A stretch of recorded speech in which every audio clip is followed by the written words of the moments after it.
chegam algumas perguntas com relação à saída definitiva ou valores recebidos do exterior. Eu vou fazer um pouco sobre essa parte agora. A pessoa que saiu do Brasil ou sai do Brasil em caráter definitivo, ele tem que entregar a declaração? Qual é o prazo para isso? Tá. Veja, nós até alguns anos atrás, nós tínhamos só a declaração de saída definitiva, que era entregue até abril do outro ano. Agora não, agora a Receita tem duas obrigações acessórias. Nós temos a comunicação de saída definitiva, que vai até fevereiro do outro ano, ou você pode fazer hora que sai, mas o normal, o prazo é até. E depois nós teremos a declaração de saída definitiva. A comunicação de saída definitiva, ela é simples, ela é mais ou menos a estatística, mais ou menos isso.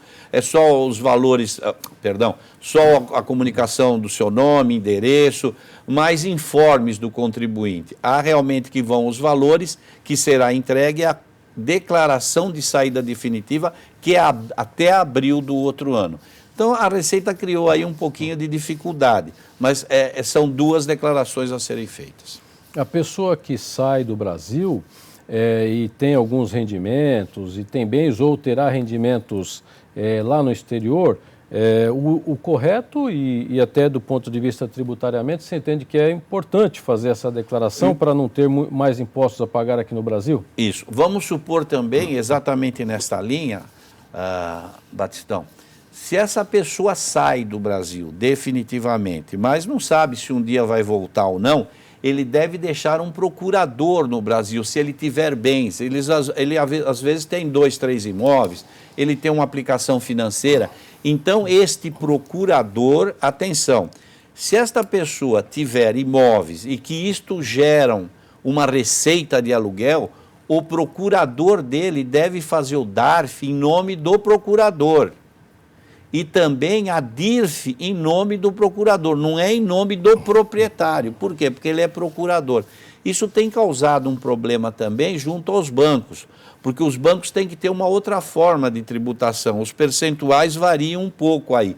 Então os bancos realmente têm algum problema em tratar disso, que um trabalho é bem maior para o banco.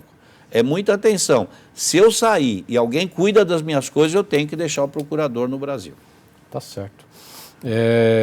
Ô Bordim, então agora ainda falando do exterior, tem uma pergunta que chegou pelo WhatsApp e pergunta o seguinte: valores recebidos do exterior pela venda de uma participação societária de uma empresa no exterior, como declara? Então, assim, como declara a venda? Então a pessoa devia ter uma empresa no exterior, certo, que devia estar declarado. Como que ele declara a venda e como tributa isso? Ele vai primeiro dar baixa dessa venda na declaração e se ele tiver um ganho de capital aí, ele vai ter que pagar 15%. Então apura ganho de capital nessa embora venda. Seja a operação lá fora, ele apura o ganho de capital 15%. E aí ele transforma o dólar, a moeda de lá e para cá. Exatamente isso. Bordim, então você quer dizer que é possível ter dinheiro no exterior? Isso é legal? Pode ter empresa e dinheiro aplicado no exterior? Belíssima pergunta. Para os normais isso é normal, né? Para nós que lançamos tudo, etc., não tem problema nenhum. Eu posso ter trilhões lá fora. Eu remeti daqui para lá, está aplicado lá fora, sem problema. Eu posso comprar um apartamento lá fora? Posso comprar um apartamento. Posso ter carro lá fora quando eu vou passar minhas férias? Posso, sem problema nenhum.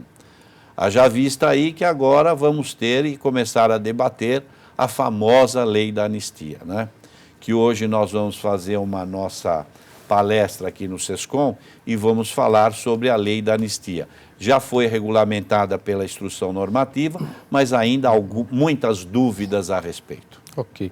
Então é permitido ter dinheiro lá fora, sem problema nenhum. Só que precisa declarar isso para a Receita. Sem problema nenhum. Veja a quantidade de brasileiros que têm apartamentos em Miami. Pois é. E aí declara aqui no Brasil. Sem dúvida alguma. Tá bom. Bordim, se a pessoa vai para o exterior, ainda é uma outra pergunta, e vai para o exterior e tem rendimentos lá no exterior. Como é que funciona isso? Se ele fez a declaração de saída definitiva, se ele é tributado, se ele saiu definitivamente do Brasil, ou se por acaso ele foi lá e teve alguns rendimentos por alguns meses, mas ele continua residente no Brasil, se é tributável ou não. Isso deve ser tributável. Eu vou lhe dar um exemplo dos jogadores de futebol, por exemplo. Supondo o seguinte, é muito interessante isso. Aquele jogador de futebol, por exemplo, do Brasil, que não faz a saída, etc., tal, e vai jogar no Japão. O imposto de renda de fonte no Japão é 40%. Aqui é 27,5%. Ele pode compensar aqui no Brasil o imposto que ele paga lá no Japão? Ele pode. Então, praticamente no Brasil, se ele tem rendimentos, ele não ia pagar nada, porque 27,5% contra 40%.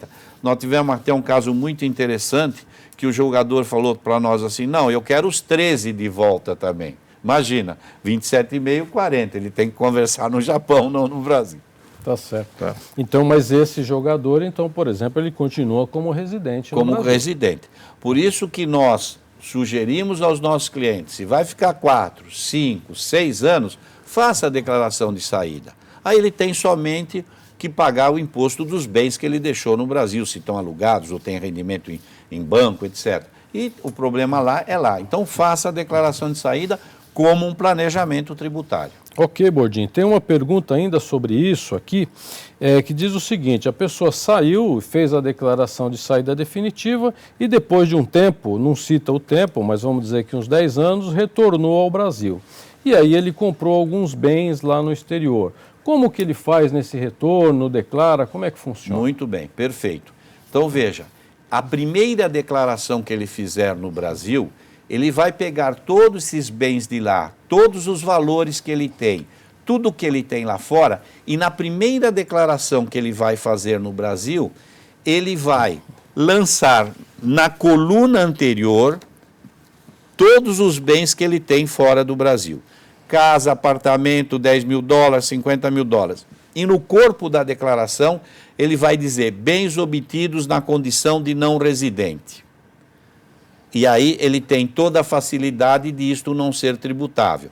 Mas atenção, depois que ele está no Brasil, com esses bens lá fora, que não vai ser pago o imposto de renda sobre essa relação de bens, mas aquilo que ocasionar depois da chegada dele, por exemplo, juros, aluguéis, o que for, aí sim, ele estando no Brasil, dali para frente esses valores serão tributados dos rendimentos. Puxa, Bordin, interessante isso. Então ele voltou ao Brasil e deixou uma casa ou um apartamento onde ele morava, lá no exterior. Que ele comprou lá. Comprou lá. E Isso. Aí ele alugou essa casa e recebe lá.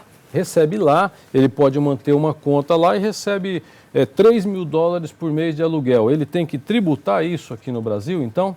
Isso, aí depois, quando ele já voltou. Quando voltou. Ele já lançou, etc., daí ele vai tributar. Isso, os rendimentos dos bens que estão no exterior, que ele recebe, têm que ser tributados aqui no Brasil. Perfeito, depois da volta dele. Isso. Às vezes é muito fácil encontrar pessoas que nos procuram no escritório, puxa, mas ninguém me avisou, eu tenho esses bens lá, já se passaram 2 anos.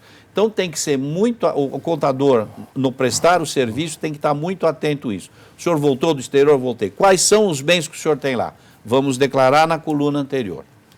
Tá certo. Okay? E aí, se tiver a renda, ele tributa, trazendo ou não trazendo para o Brasil? Trazendo ou não trazendo para o Brasil. Mesmo que ele mantiver nessa conta lá, ele pega todo mês aqueles 3 mil dólares e põe numa conta corrente dele, que ele continua tendo lá e declarando, ele tem que ir tributando aqui no Brasil, no Carnê-Leão. O rendimento. O rendimento, isso. O aluguel que ele recebe. Isso, exatamente. Ah, entendi.